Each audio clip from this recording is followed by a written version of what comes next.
And just like that, Brandon, we are a go here on the Long Box Punk. I am Chris. He's Brandon De Pillis. And I want to say welcome, Brandon. Thanks for taking time to hang out with me. It's good to have you here. And so tell anybody that's watching this a little bit about you. Give us the your mission of life in just a very completely unscripted random That's softball fantastic. thrown at you. Thanks, Chris. I appreciate you having me here. I'm excited to be on. You have a great show going on here. Thank you. I I don't know. What is my? You want the theory on life, the universe, and everything in between, or just comics? I mean, Ed, how did you end up in comics as a creator? Let's go there. Okay. Well, I started when I was a kid reading comics, like most of us. Mhm. I just happened to have a good friend that lived next door to me, and his mom just happened to work. This is the 80s, and where they used to put the books on racks. And she used to work next to a distributor who would then take the books that didn't sell, bring them back to the distributor, bundle them up, and put them out in the garbage. And she worked next door to this place, and she grabbed like 5, 6 bundles, put them in her car, came home, and she handed me, my friend Billy, his brother Chris, she handed us like 5 each of all these different books. And I have like Spider-Man, X-Men, Green Lantern, um, Chuck Norris Karate Commandos, Muppet Babies, like That's all these awesome. amazing comics that are just fantastic. And I fell in love with it right away. That was my first dive into comics. Kept reading them all the way through. Big X-Men fan from Chris Claremont era. Um, Always wanted to draw comics my entire life. And I even became an art major in college. I switched over from political economics to art Mm. because I did not think that I figured I was going to do it. If I'm going to college, I'm going to go for what I love. And I did not love political economics. So I got into art, and I took art because of comics, but I still did not believe I could draw. And Mm. yeah, I just, I kind of fell into film.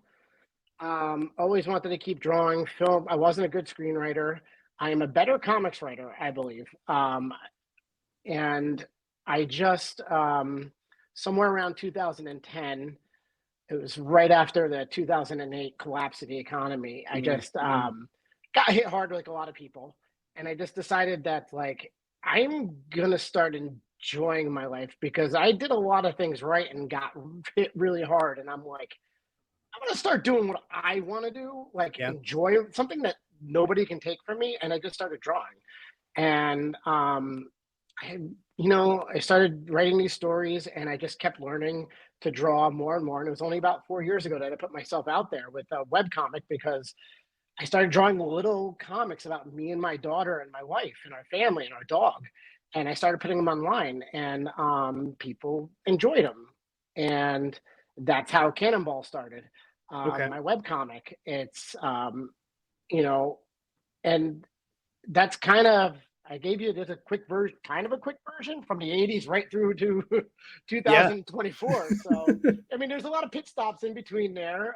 Sure. But yeah, that's how I got into comics. I loved it my whole life and decided that I just wanted to do it. And about 4 or 5 years ago, I started putting myself out there, and I have not looked back since. That's awesome. So are you doing comics then full time, or is this still like you're balancing this with other Yeah. stuff and income? And okay, Yeah, that's I'm a carpenter full time. gotcha. Okay. That's a way that my brain doesn't work at all. I can look at plans, I can understand plans. And Yeah. then when it comes to like, I've got some buddies that we used to be in a church group together, and they would look at just, sheets of wood. And they're like, oh, I think I'm going to mess around and make like a 7 shelf thing tonight. And I'm like, are you serious, bro? And then like an hour and a half later, they're walking out and they're just carrying a 7 shelf thing. And I'm like, dude, what in the, like, okay. But then, Yeah. I've always been more tech minded, the camera stuff and video. And I remember my nana used to she would buy like alarm clock radios at yard sales just so that I could take Okay. them apart and try and put them back together, because that was fun for me at 7. Like the Wow. yeah. That's actually pretty impressive there, man. So I mean, That's I'm wow. not saying that they worked, but I I like taking them apart and just seeing how the pieces fit together, and Yeah, eventually get to a point where I started understanding like what the pieces actually were. But yeah, it's that's uh really cool. yeah. So, but I yeah, like I that. carpentry, man. I wish I could.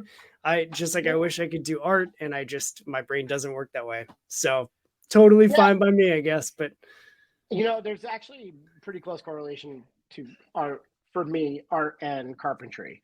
mm, Um, a lot of carpentry, it wasn't. I had to learn how not to be afraid to fail, and that's why mm, I started putting my art out there. It's the same thing with carpentry. So much stuff I learned from just trying, and if I made a mistake, I would have to fix it. And then if I fixed it, then I had now learned what not to do or how to fix it, do it better. yeah, And it's the same thing with art. I will sometimes train carpenters, and I train them the same way. Like I will, show them how to put a door in, and then I'll give them a quick rundown, and I let them do it, and then I check it and I see if it works and if it goes well, and then I explain to them what they could have done better, mm, and if they do it wrong, I make them take it out and redo it again. And yeah. it's a learning process. It's art is the same way. You can do the same thing with carpentry as you can with art. It's a process. It's really is. Yep. I hated hearing it at the time, but there was a phrase when I was doing a lot of like tech video work for a church that's here in the area. And we were working on like setting up their systems and designing broadcasts and all this very highly technical jargon, whatever. But they always said, like, if you're going to fail, make sure you fail forward, so that Yeah. if you're screwing up, like you can at least look back and go, oh, yeah, I screwed that up and here's where it went wrong. Like always fail forward so that you're learning from it, instead of Exactly. like just failing and then being like, oh, well, I'm going to make the same mistake on the next door that I install or on the next camera that I try and set. Like, always make sure that you're learning. And I think that that can be applied from everything, It right? is. Like everything that you do, you can always Yeah. learn from something. I So, tell a lot of the younger carpenters, or some of them aren't even that young. Sometimes they're my age, and I'm nearing 50, and sometimes some of them have been older than me, and they're kind of newer to some of the stuff. And I will tell them, um, a big mantra of mine on the job is everything is fixable, mm, because everything is fixable. I mean, if you mess up, just if you mess up, take accountability.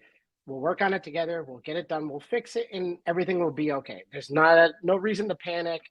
Everything is fixable, and it helps relieve people. And yeah. it's the same thing with comics and storytelling. Really, I believe that everything is fixable.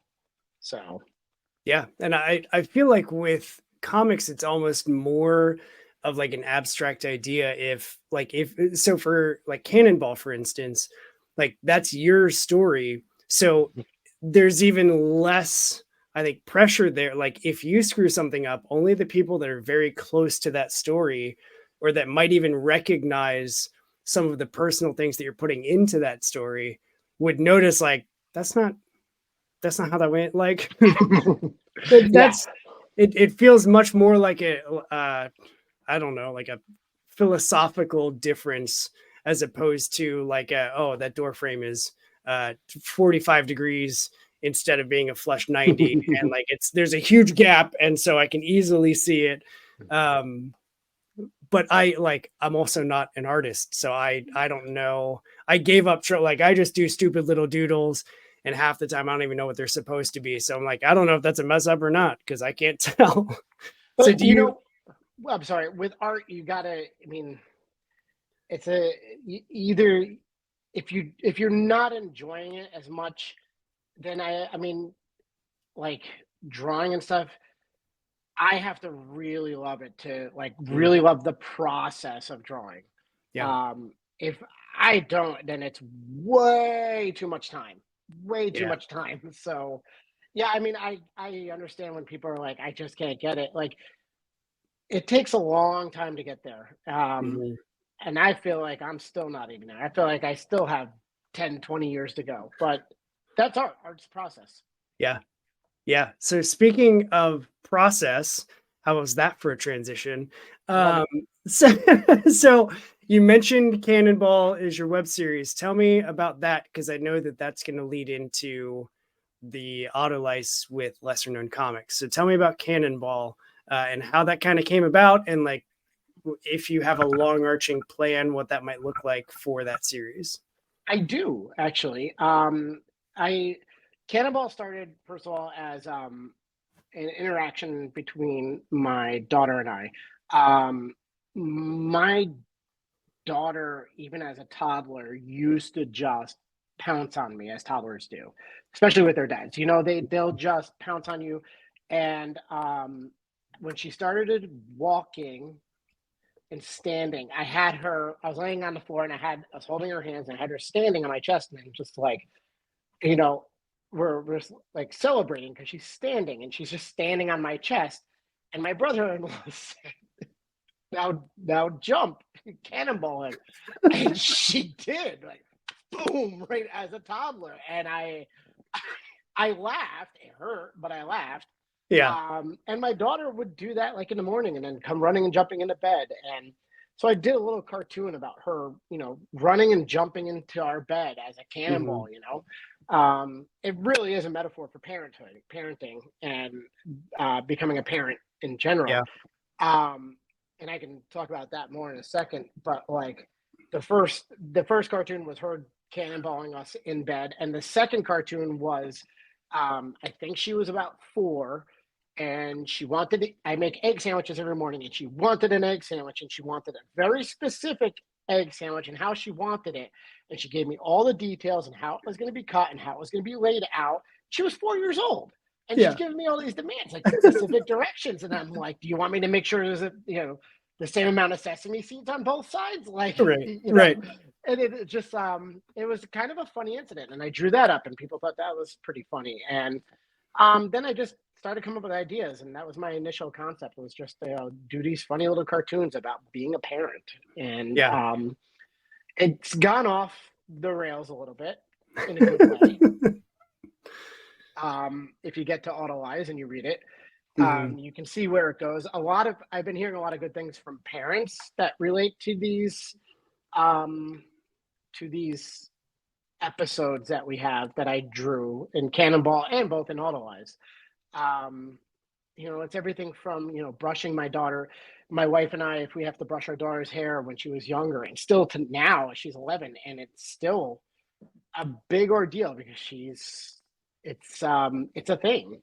Yeah. And cleaning her room, things like that, walking the dog. I try to do funny little things about everyday life, and it's taking off, and I'm having a lot of fun with it. That's awesome. Yeah, I definitely noticed reading issue one that you sent me, the line of like, well, if you would have just kept your room clean, like we wouldn't even be in this situation. Right? And it's like, God, that hits home. Like I remember my mom telling me that, and then I remember me telling my daughter that at the same time of just like, yeah, like it's real that well, it's so dirty. Like, of course this is happening now. And it's like, well, it doesn't have to be dirty. Like if you just do the thing, it would be fine. it's And I, it's it's a struggle of parenting, and it's a common struggle. And a lot of parents relate to it, and a lot of children relate to it too. My daughter's yeah. friends all relate to that. Having to clean the room is a thing. All kids go through it. So, Yeah. So um, is your daughter like actively reading what you're putting out? Is she like a filter before you publish, or are you oh just yeah, like, hey, I did this thing, like here it is. Remember that time that you were very specific about your egg sandwich? Like that's now my cartoon. yeah. So She's heavily involved. She gets some ideas. She's a writer in her own right, or working on being a writer, and I'm proud of what she does. Um, she's she's a brilliant, um, energetic, and imaginative child, and she's involved in a lot of. She'll come up with ideas and share them with me. She'll edit my cartoons. She'll tell me, okay. "Oh, Dad, this isn't right." or this isn't right, or you need to change this. And she has a good eye for that stuff too. She could be an editor someday. She's really That's good at that awesome. stuff. Yeah. She's been doing it too since like 7, 8 years old. She's been editing my comics. So it's pretty That's funny. cool. Yeah. Yeah. I enjoy it. Awesome. Well, how does so going from Cannonball, how did you get from like slice of life, cute stories as a father to now we have demons and like a covert government society like organization that's hunting down these aliens? Like how did you make the how did you make the jump? Yeah. Oh, Autolyse actually was gonna be a one-page comic Okay. for Cannonball, and I started writing it, and then I kept writing it, and then I had like 3 pages, 4 pages, and I'm like, oh, and then I'm like, I just started adding these elements of, well, now I can do a one shot, and if I do a one shot, Mm, now I can introduce, I have to have like an audience viewpoint. How do I introduce? And that's where that government operation came in. And then that created a whole new layer of depth in this universe. But I have to be careful of having that first time creator problem of getting too absorbed in the universe of things and not telling the story. yeah. So I always try to keep the story centered and focused on the house. There's a government operation monitoring this house where strange things are happening. They don't know strange things are happening, but they do know that there's some kind of creature that's about to be born in this house, and they want to, or come to life, or is alive in this house, and they have to, and they're trying to stop it. And that's like the basis of the story. But the story really is about the family that lives there, and Mhm. the government doesn't know, or I say government, I'm always tentative to be like evil government, evil corporation. Yeah. It's a group, and their idea is kind of right, like they want to stop the world from being destroyed, but how they go about it is a whole nother thing. So I'm digressing on that, but yeah, I don't really know how I made the jump from funny slice of life to like weird twisted slice of life. I call it slice of life horror. Yeah. Yeah. That's what it is. Add a little bit. Yeah. You're adding elements of like sci-fi and horror into, hey, go clean up your room. And yeah. Exactly. Yeah. And there's a lot of parents out there who do feel like there's a demon living underneath their children's mess in their room, because Yes. it can get pretty bad in there. Yeah. Absolutely. Having been a teenage boy myself, I fully Mhm. remember I know, right? how bad a room can be. Yeah. So Oh yeah. one of the things that I noticed, or that I just kind of wanted to like call out, I'm sure it was intentional, but when you first introduced Mr. Brightside and he was completely in the shadows, the way that you added effects to his dialogue bubbles Yep. to like make them look webby Yep. instantly gave me the like, ooh, this is the bad person. Like, just gave me very eerie undertones. Hmm. Um, and I just like something that seems so minuscule, saying like, yeah, the lines on the dialogue bubbles, but the lines on the dialogue bubble, like you used something that normally is just like a normal, Yeah. every comic has bubbles, right? To add to the story. And I just wanted to be like, I see you. Because I like small things like that I for me appreciate that. are what really separate or like enhance a reading experience for me. Because I read it and then I'm like the first read through, I'm always like, all right, what is this story? And then I go back and I'm like, what did I miss trying to trying to hold on to the story? What are the details that I might have missed? And picking up on those lines, I picked up the first time and then reading back again, I was like, okay, now, all right, yes, I was right in my assumption and my subconscious was right in telling me that this is a bad guy. And Yeah. he's shrouded in shadow, but he's called Mr. Brightside. And I wondered, like, is that a nod to the song, Mr. Oh, Brightside? absolutely. Okay. Absolutely. Okay. First about Mr. Brightside, the song Mr. Brightside. I love that song. A Yeah. lot of people love that song. I am a big Minnesota United fan, Loons fan here, the soccer team here in Minnesota. Yep. And every time there's two songs that we would sing in the Wonderwall. The Wonderwall is the standing only section that's right behind one of the goals Yep. in the home Okay. stadium. Yeah. And one of the songs is Mr. Brightside that everybody sings right before the beginning of the second half. And the other song everybody sings is Wonderwall. There's a whole history about it with the team that goes back to like 2008 or something like that, or 2006. And those are the two songs we sing. And Mr. Brightside was in my mind, and I was trying to come up with this idea for this villain type character. And like Mr. Brightside, like you said, it's perfect. Well, it's not perfect, but it says a lot that this character in the shadow, his name is Brightside. His actual full name, and he will appear in more comics, is Morning Brightside. Okay. That's his name. He has several cohorts with various names like that. One of them's like Terracotta Jones. Perfect. Yeah, I started thinking of like song titles for him. One of them I had tentatively was going to be Lavender Haze after a Taylor Swift song. Okay. But Mr. Brightside was very purposeful, inspired by a song sung at a soccer stadium, That's great. song that everybody likes, and it fits the character. As far as the lettering, one thing that a lot of people know about me in the indie comics community is that I am a hand letterer. I letter everything on the boards. So when I always try to come up with, when I look at lettering, I try to think of how that can influence where I place the balloon, how I draw the balloon, how I use the letters, and all can reflect an emotion in that moment, or how something is being said, or how information is being conveyed. You'll notice that in a lot of the balloons in Autolyse, there's a lot of trailing back and forth to the characters, and that's on purpose. Like, there's some of the scenes are a lot of chaos.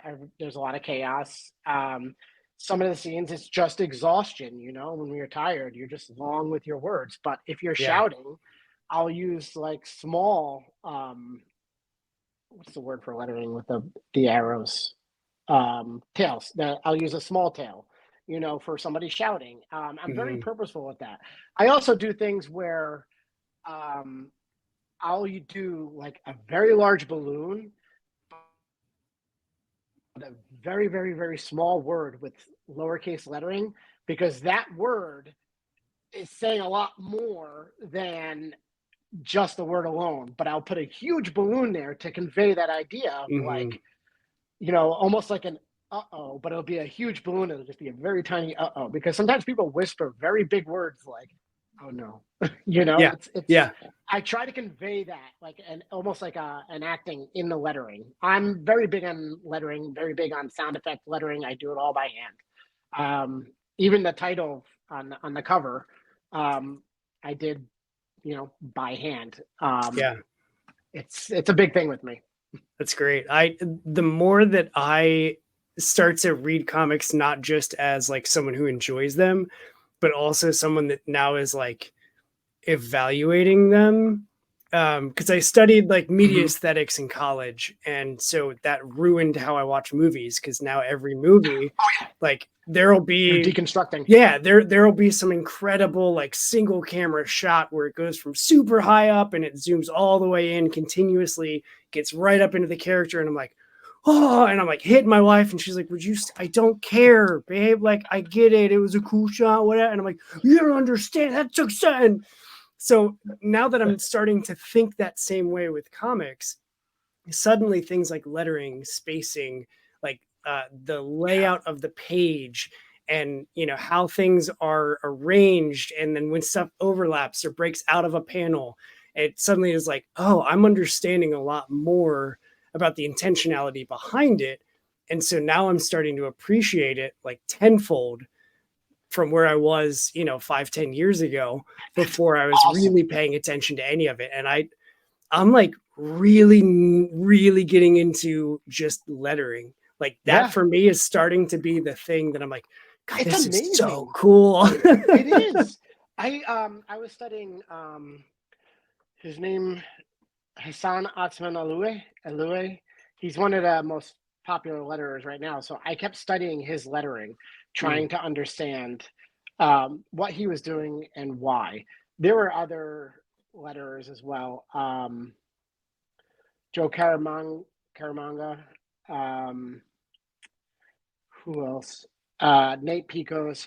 Like when you start looking at their work and you start studying and you're wondering why they put something somewhere, why they put it, why they used the tails they did, why they used the shape of the blues they did, and it's mind blowing to me because it opened up the whole new world. Because if you think about it, when you're reading a comic, you're reading the comic, and those word balloons can be very important about where you're placing them.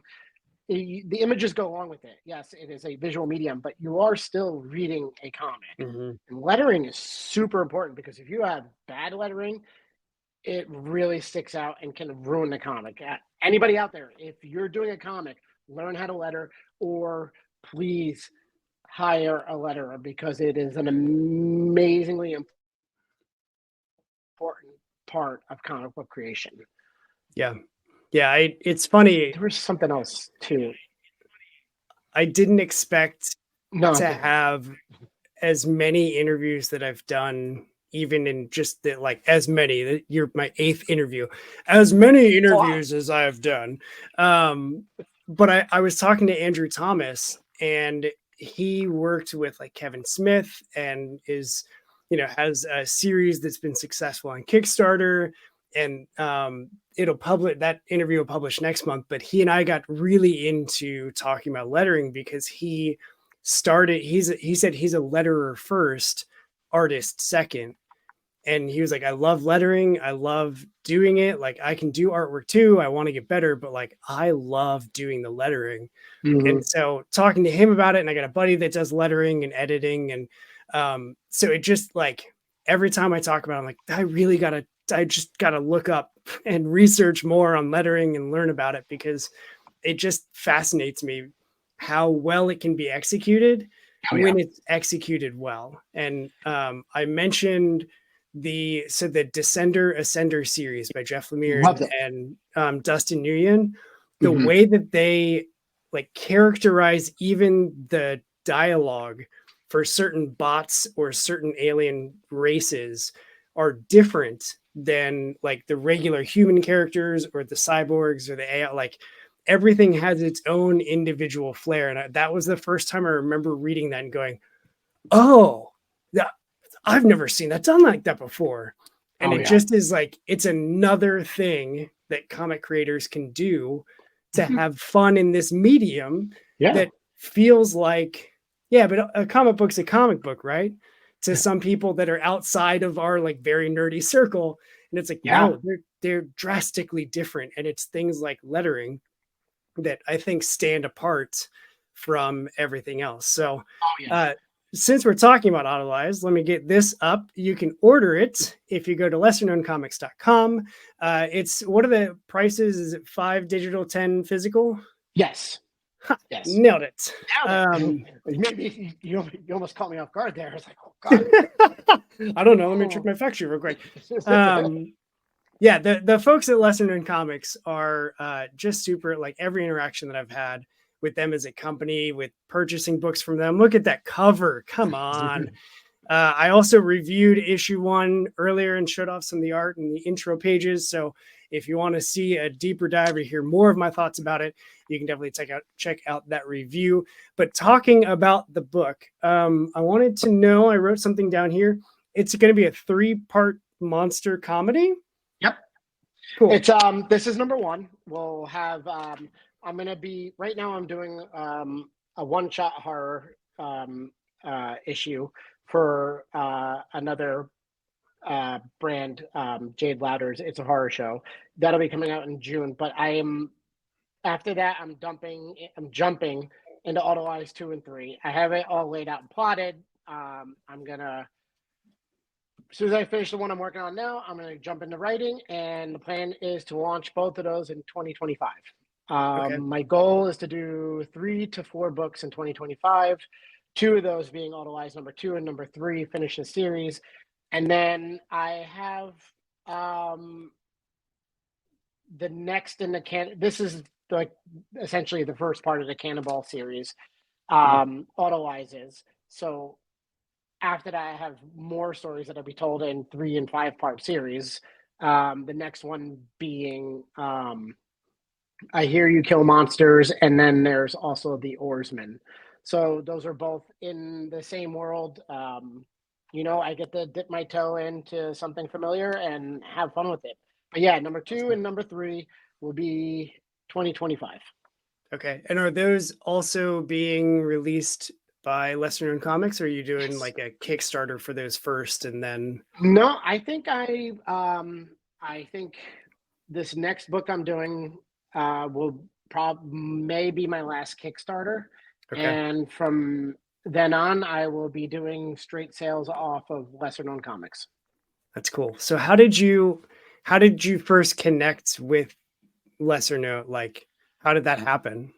I bunch of my shorts. One of the shorts from my first book, Cannonball Presents, um, I submitted to an anthology that Mark Bernal, the CEO of Lesser Known Comics, was judging, and they accepted me into the anthology. It was like the fourth story in Tales of the Dispatch from Indie Comics Dispatch, and Mark was reading the stories and every day putting out a review of each story. And Mm. he put out an extremely nice review of that story that was in Tales of the Dispatch, and that I was also including in Cannonball Presents.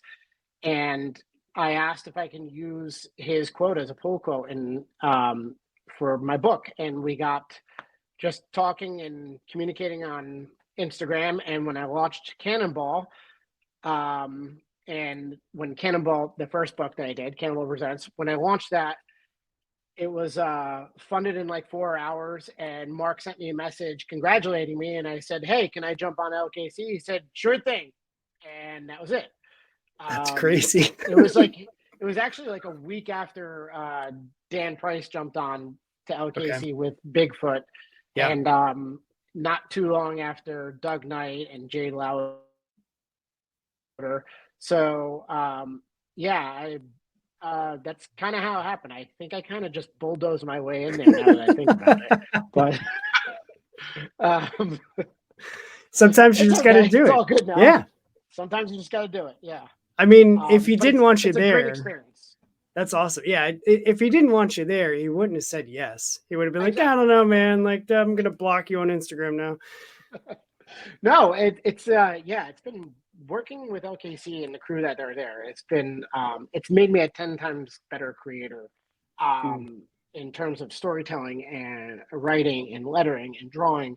It's such a fantastic group that we bat around ideas off of each other all the time. They're so talented, all of them, and they're all over the world, and we're all different ages and all different types of people, and just Yeah. it's amazing how much I learned from all of them. And it's it's a great experience. I can go That's on about awesome. them all day. I really could. That's And great. I'm sure you've met a couple of them already. So Yep. Yeah. And I look forward to meeting and talking with even more because every creator that I've yeah, talked to that has worked with them and been, published by them or anything like that has that exact same, like, they're so good. Like everything they do, they're just such a good group of people. And I wish that I heard that about more companies within the comics realm, specifically in the indie scene of like, they're just so good. We need more yeah, of that positivity. So I love yeah. hearing it. I love it. Speaking of checking my notes here. Yeah, we'll do this. Speaking of your next book, I'll switch that guy. So It's a Horror Show presents Your Tale, the Early Bird, launching June 18th on Kickstarter. Now, It's a Horror Show presents. They have one currently on Kickstarter, right? Kickstarting. Yes. That's Jade Lauder created It's a Horror Show. It's his Okay. series. It's a horror series. He's done Number 3 is launching right now, and that ends in tomorrow, I think, is the You last say day it's for real that one. soon, right? Yeah, the breakup. It's a horror show 3, the breakup. Um, he, I love his series. I loved every book that he has done. I love reading. Jade is so good with light, with his line work, his inking. He teaches art in Montana. Okay. Um, Jade has done one of my favorite short horror stories called The Babysitter, and it's available Hmm. on at lesser known comics under It's a Horror Show #1. Okay. It's one of the stories in there, and it's a fantastic horror story with an amazing twist that I did not see coming. I love it. And the tension he builds throughout the panels, he's so good at what he does. And I just enjoyed it. And then I read the second one, which is The Date, and that had 2 great twists that I loved. And now he did the breakup, and I was so proud when he asked if he can kill me off in the number 3. I get to be a character that he kills off in number 3, That's and that awesome. was a great thing. And I got to read it and loved it. Like I said, everything he does is really good. Um, so I have a bunch of horror stories in my back pocket that really don't fit under Cannonball. Mm. For the very purpose that Cannonball, I want to keep close to family friendly. Yeah. 12-year-olds do read it. I've even had 4-year-olds read some of Cannonball and they enjoy it. But it's something that's relatable for parents and children. And I have straight up horror stories that I want to tell.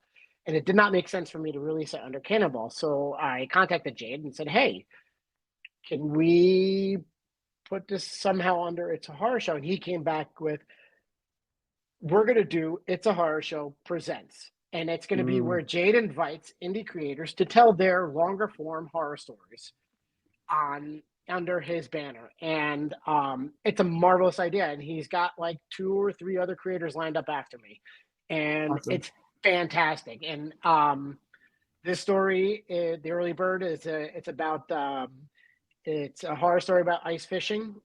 It's a horror story about hubris. It's I call it Tremors on Ice. If you've ever seen the movie Tremors, Yep. love that movie, and Yep. it's like Tremors on Ice. Has plenty of twists. I get it going right off the bat. By page 6, it's off the rails already. Yeah, and it's a should be 20 pages. I'm still in the middle of penciling it. I did write it. I wrote it. It's 18 pages written, but it'll be 20 pages printed. Mm. And it's a one shot. It's the first of the It's a Horror Show Presents series, and I'm very proud to be a part of Jade's series. It's special for me, and the other thing is we get to help each other. He helps me build my resume, and I help him build his brand. And Yeah. I'm more than happy to do that because, like I said, I love his work. I really do. That's cool. So is that series all like one shots, or is it like an anthology series where it's a bunch of Yeah, shorts? it's his first one is a couple shorts of It's a Horror Show. His second one, he introduces characters and so yeah, each one is different, but he will have a through line. And that's his plan going forward. Okay. Um, so that's why he wanted to keep It's a Horror Show 1, 2, 3, like the number, just the regular Yeah. It's a Horror Show as him. And Presents is, we indie creators with one horror story get to jump in and do our thing and play in a sandbox, and it's a lot Yeah. of fun. Yeah, I got like 4 other horror stories, so I'm hoping this one's a success and the next 3 are a success, and I can jump back in there with my one after Autolyse 2 and 3. So Yeah. I love it. I really do. Horror is one of my favorite genres. Yep. I thought I picked up on that in Autolyse. You have a Romero Drive, and I saw that and I was like, is this another horror guy? Because if so, my man. Yes, I had to. I couldn't resist. Had to. Right. So I'm curious, is it hard for you to switch between writing tales in the Cannonball universe that are very family friendly and then jumping to horror, or do you have enough of like I guess a break in between the two that you can get, like, do you have to get into a mindset, or is it all just creating for you? What does that No, look like? it's all just creating for me. I have these stories. I have them outlined. When I get going on them, I start writing them. Um, Autolyse and Cannonball are essentially comedies, and um, there is horror and comedy are like two sides of the same coin. They Mhm. have a lot of the same, like, for the punch, for the Yep. twists. They have a lot of the same transitions. They have a lot of the same page turns. They have a lot of the same build up because that's it's how you have to pace the issue or pace the story in order to get the effect that you're looking for. And it's really not that hard to go from comedy to horror. It really isn't. I use the same transition techniques in Autolyze that I'm using in the Early Bird, Mm. and some people might even see those, and it's yeah, it's the same. For me, it feels a lot of the same, but yeah, I would agree, because like with even with comedy, if I'm thinking purely of like jokes, right? You've got to have the setup of the joke, and then you yep, have the punchline. yep, And with horror, you've got the setup of the suspense, and then the reveal of the monster or the slasher or the like murder scene or whatever the like scary thing is. But you have to build to the it. jump scare. Yeah. If you don't have a good build to it, then the final like pa is just kind of like and it's a Yeah, miss. So you definitely have to craft all of it well instead of just focusing on like this is going to be the bloodiest thing ever. And it's like, yeah, well, if you don't give me a reason to be terrified, I'm not going to be. yeah. And it's the same Well, thing with comedy. Like if you don't give me a reason to laugh at the thing, I'm probably not gonna. So exactly. Well, I look at Jordan yeah. Peele. Jordan Peele Hmm. does, amazing comedy, amazing horror stories, fantastic. Yep. Or Sam Raimi, who takes both of them, puts them in the same movies. Does them so well. Yeah, exactly. Yeah. Yeah, I like the way you build things. You can build things and have the effect you do. It's fun for me. Yeah. And I hope to be able to branch out to different stories also. I do have a few other, sci-fi, a western, a romance short. I hope to be able to branch out and do as much as I can, and add my rung on the ladder of indie comics if I can. Yeah. Well, I think you're firmly on your way there if you're not already Oh, there. thanks. Um, because I think Autolyse is so much fun. That your style of art and the perspectives that you choose to use, um, just really like had me stopping at certain moments. Like, how did he even think to go with that perspective? And then not just think to go there, but like execute it really well. That I know exactly what I'm looking at. And so I That's just like awesome. to be able to do the writing, the artwork, the hand lettering, like all of that stuff together is just, again, my brain doesn't understand how you do any of that. So I enjoyed it. I am looking forward to issues 2 and 3. And when you get there, I would love to have you back on to talk about them or anything else that you do, because I am also a horror buff. So Oh yeah, if I you got would horror love to come on. stories and you want to talk horror, man, you're in the right spot because we can talk horror. The first guy that I interviewed, actually, we met, or when we started dialoguing, it was about Horror Hound. So because we were going to be at the same one, and he was meeting Sam Raimi, and I was like, "You're Oh. meeting Sam? That's so awesome!"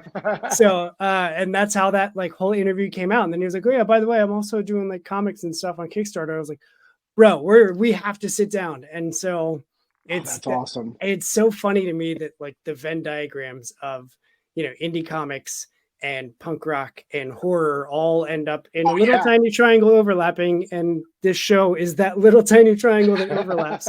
At least I think so. And no one can tell me otherwise. I'm taking it with me. But So okay, so with the early bird, is there anything else that we should know? Is there something that you're like taking a really big swing, like I don't know if this is gonna work, or are you like it's my first time working with Jade? I want to make sure that it hits and I do everything that I'm used to and comfortable with. Like how what's that? Jade's given me a lot of freedom, a lot of room. It's my story. I wrote it. I'm drawing it, and he was just so gracious to join in on to let us the two of us to join together for this. Mhm. I it really I was writing it for Jade's launching an anthology in the fall, or no, actually the submissions are now, and he'll be launching the anthology for It's a Horror Show. It's a Horror Show, the anthology, which was going to be a bunch of campy horror shorts. And I love all horror, even the Yeah. campy stuff. And I was like, oh, I want to write and draw something. So one day I sat down to punch out one of my ideas, the horror story about ice fishing, and it turned out to be 18 pages, and I was like, uh-oh. It's not that's too long for an anthology, isn't it? And yeah, so when I that's the other reason why I approached him about it, and he was just like, "We're gonna do this presents," and yeah, I think it's gonna be another thing that takes off. You're gonna see a lot of It's a Horror Show in the next like 2 years. That's You great. really are. In terms of the book itself, the thing that's going to be different compared to Cannonball and Autolyse is that I am forcing myself to. I'm containing myself in Mm. the panels. If you read Autolyse it, if you read Cannibal, you'll see I break from the panels a lot. That's the whole ethos behind Cannibal. Cannibals break barriers down, Yep. and that's why I show it in the comics. They're constantly breaking, past the panels. Um, in the early bird, I am constraining myself in the panels when I need to until I don't need to, and then I let myself go and I let myself go loose. But it's not as often as in the other work that I've done. And I do that on purpose. I am taking into consideration, what I'm showing in the panels, how I'm showing it. A lot more medium shots from me in this one. Mm. I'm learning the true art of medium shots and how medium shots can be, um, by having more medium shots, it makes the non-medium shots more poignant, Yep. more important, and that's so you'll see a more restricted Brandon as opposed to what's previous done. And I'll get back to that blowing out the panels and all that stuff Sure. in Autolyse 2 and 3 and all the other stories I have for Cannonball. But for anything that I'm doing for like horror stories, I'm gonna try to contain myself. That's cool. I like that you're doing that literally by like forcing yourself to stay in the Yeah, panels.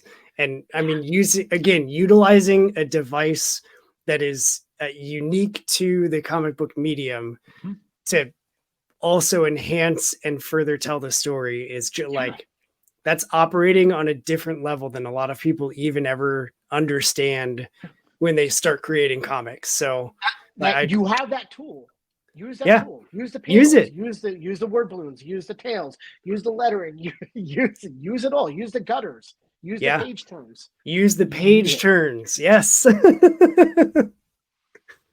I love it. Anything. All right. So we hit that. We're going to take that down. Um, I think I feel like I need to rewatch this to like put my thoughts in order because my brain is just running away right now of like, he just said so many things that I need to think about. And I, and I just like it just gets me really excited because I can hear the creativity just like oozing out of your brain as you're talking Oh, about the plans that you have and your process and how you're approaching things. So is there I'll completely turn everything over to you. Is there any like soapbox thing that you want to like? I need people to hear this. It could be about Autolyse. It could be about Cannonball. It could be about the early bird. It could be about anything. It doesn't even have to be about comics, but anything that you just feel as a person you just want to say to anybody that might be watching this? Oh, yeah. Number one, read indie comics. Support indie creators. These are people who are doing this for the love of it. This is not a big money game. Read indie comics. People are telling interesting stories. Indie comics is the best it is now than I've ever seen since I've been reading since the 80s. Support those creators, all of them, as many as you can. Support them at the cons. That's a big thing for me. I try to be as supportive as I can, for as many creators as I can. Let's see, what else can I go on my soapbox about? I'm not really sure. That's the big thing for me. And the other thing is, don't be afraid. Try things. Try new things. You want to make a comic? Do it. You wanna reach out to me on Instagram and ask me about making comics? Absolutely. Any of us at LKC will probably talk to you about it. You know, do it. If you want to do it, do it. Everybody's got a story to tell. Everybody's got a story to share. So that's yeah, I think that covers it. Perfect. One last question, because this is the Long Box Punk. I do have to ask about music. What role has music played in your story? Like, has it influenced you creatively? Has it given you ideas? Have you drawn, other than fun character names, from like music in your stories? Let's see. I mean, music, I make playlists just to draw to, right? Music helps influence stories. Speaking of punk, my favorite band is The Clash. Yes. The first record I ever bought was The Clash Combat Rock. I love that you just said Combat Rock and not London Calling. I love Combat Rock. I think it might have been 83 or 84. I can't remember when the album exactly came out, but I bought the album with $5 that I got from my great aunt Giz for Easter. I went food shopping with my mother, and it was at the Pathmark in Garfield, New Jersey, and that was the first album I bought with my own money. That's awesome. And I'm not going to say like I was this cool kid or anything, like cool punk kid, because I'm not. My whole aesthetic is, I love the punk ethos. I think I do live the do-it-yourself punk ethos. I make my own furniture. I do my own cook. I'm always experimenting with cooking. I do a lot of stuff on my own. Mm-hmm. But like the style and stuff has never been me. I'm a more reserved person. But yeah, I mean, The Clash, Combat Rock. I love that album. I loved Rock the Casbah was and still is one of my favorite songs. Yep. I fell in love with the armadillo from the video from Rock the Casbah. If you ever saw the video, it was an old MTV one, and the armadillo was running through the video, and I love the armadillo. So yeah, Clash is definitely is my favorite band. And yes, I do love London Calling also. Every song on London Calling is fantastic. Yeah. But Combat Rock was the first one I bought, and yeah. But in terms of songs, yeah, like I will listen to everything classical, rap, hip hop, pop music. I love Taylor Swift too. I'm a Swiftie, probably mostly because my daughter brought me into it, and I enjoy that. Mm-hmm. It's really fun music. There's so much out there, and I like learning from new music and experimenting with new music and discovering new music, and it helps me with everything I do. And anybody who knows me knows that I've had headphones on since I was 10 years old. So same. Yep. That's great. Yeah, I The Clash was like, they and Rancid were the two bands for me that drew me away from everything that I had been listening to, like just straight into punk. And I don't do anything halfway. So I was like, I immediately went to like, well, what else is there? Like, was it New York with the Ramones, or was it London with the Clash? And like, I was inserting myself into these conversations, having just been into the scene for like 3 months, and I was like, it was definitely the Clash guy. It was for sure. Okay. And So I've learned and matured since high school, as I think everybody has, for the better. And now I'm just to the point where it's like I have music as a comfort. And so if I want to sit down and I just like want to write, I have to put on music that I know either so well that I'm not going to sing to it. So, or like just like weird instrumental, like lo-fi, I you love know, it. putting that on Oh as yeah, I'm writing like a sci-fi story or whatever is like, that is my jam. yeah. No, I love that stuff. Yeah, I'm totally along with you on that. I do not put music on while I write, because everything plays out in my head. But when Yep. I draw, yeah, and that instrumental electronica music, even classical, Mm-hmm. is wonderful for setting a mood. Absolutely, it's amazing music. Um, I think one of my favorite artists actually um, lives in the neighborhood, who does instrumental music is Laserbeak from Doomtree from here in Minneapolis. He does some amazing instrumental stuff. He produces a lot of hip hop artists here in the cities, but he does amazing instrumental work that is really good. It can be fun, and it was some of it was instrumental for Cannonball. Some of Mm. it I was listening to while I was doing um, some of the shorts for Cannonball. It's can be childlike and playful at times. So yeah, I get what you're saying with that type of music. Yeah. Yeah. That's good stuff. Any parting words, any like final that you have for anybody? I don't Read know what indie this. comics. Read indie comics. That's it. Read them. Perfect. Brandon, man, thank you so much for Yeah. hanging out Read with all me. comics. Just read. I highly enjoyed this chat and just getting able to peel into and look at how your brain works in the process. And I appreciate you sharing with me just as much as you did. I Thanks, look Chris. I forward to appreciate seeing it. what's coming.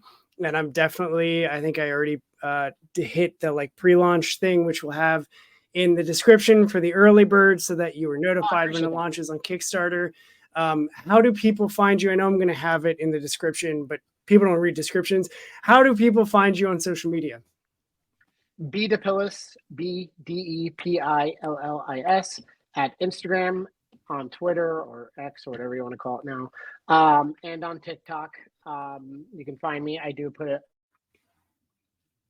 drawing videos and process videos on TikTok. Where else? Blue Sky, and you can go to cannonballcomic.com. That's my website. You can see some of my older comics on there. I haven't taken them off, and some of my portfolio. And you can find my comics at lesserknowncomics.com. You can find Autolyse and Cannonball there. They're available now. Perfect. What a close. What a succinct ending there.